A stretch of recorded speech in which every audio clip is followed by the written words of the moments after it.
Le cimetière nord, c'est 1 million de personnes enterrées en plein cœur de la capitale des Philippines, sur 54 hectares. À cause de la pauvreté galopante qui ronge le pays, des centaines de familles y ont trouvé refuge depuis les années 80. Une ville au milieu des morts, avec ses commerces, comme la tombe épicerie de la famille Akpawa. Cela fait 30 ans qu'Avelina et sa fille Dong habitent ici. Ce matin, Dong prépare sa spécialité, les beignets de banane. Beignets!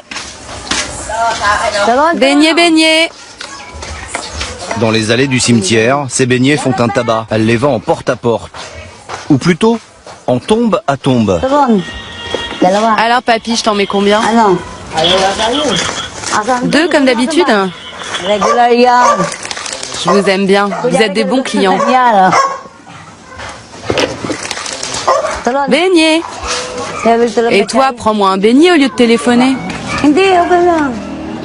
Avec ses beignets et son réseau de clients, Dong récolte en 1 heure ce qu'un moto-taxi gagne en 1 journée. Dans le cimetière, il y a une trentaine d'épiceries, comme celle de Dong. Et comme dans toute ville, il y a les bonnes adresses. Danny Popoy et ses nouilles sautées, réputées dans tous les caveaux. Rue 18, il y a la tombe Manucure, tenue par Ruby Ann. Vous allez être belle comme une star.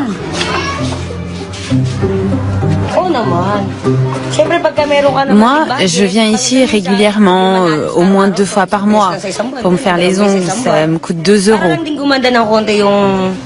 C'est pas parce qu'on vit dans un cimetière qu'on peut pas rester coquette. Une ville cimetière très organisée. La sépulture garderie, tarif 50 centimes par jour et par enfant. Et puis le mausolée bingo, où l'on vient tenter sa chance.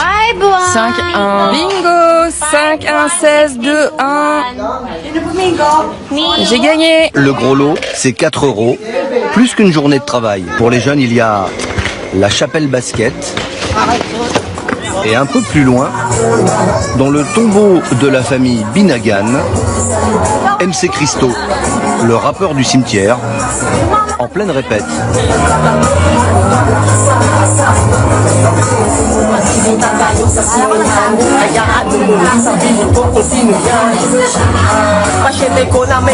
Tous vivent dans des tombes qu'ils ont aménagées comme des petites maisons. Contrairement à la France, où vivre dans un cimetière est illégal, la loi philippine le tolère.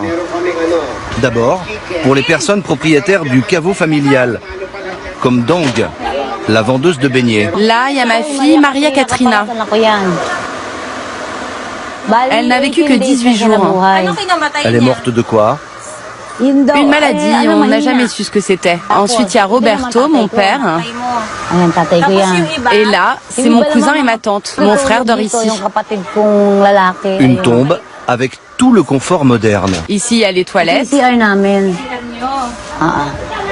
Et derrière? Derrière, c'est la cuisine. On a retourné les casseroles car il y a beaucoup de chats et de rats. Un 3 pièces cuisine, où Dong a même fait installer l'électricité. Cela lui coûte 30 € par mois. Nous, on dort là-haut. Montez, faites comme chez vous. Ma fille et ma mère dorment ici. Il y a aussi une autre chambre. C'est là que je dors avec mon fils. David, 12 ans, étudie dans un collège en ville. Sa sœur Kim, 18 ans, prépare une licence de tourisme à l'université. Je voudrais être hôtesse de l'air ou même travailler à l'aéroport. Et tes amis pensent quoi quand tu leur dis que tu habites au cimetière? Ils pensent que ça fait peur, mais moi non. Et ça te fait quoi de dormir au-dessus de ton grand-père qui est mort? Je suis heureuse, mais en même temps, il me manque. Et vous, votre mari, il vous manque? Bien sûr, ce gars, c'était une perle. Et on est toujours ensemble. On s'était dit pour le meilleur et pour le pire.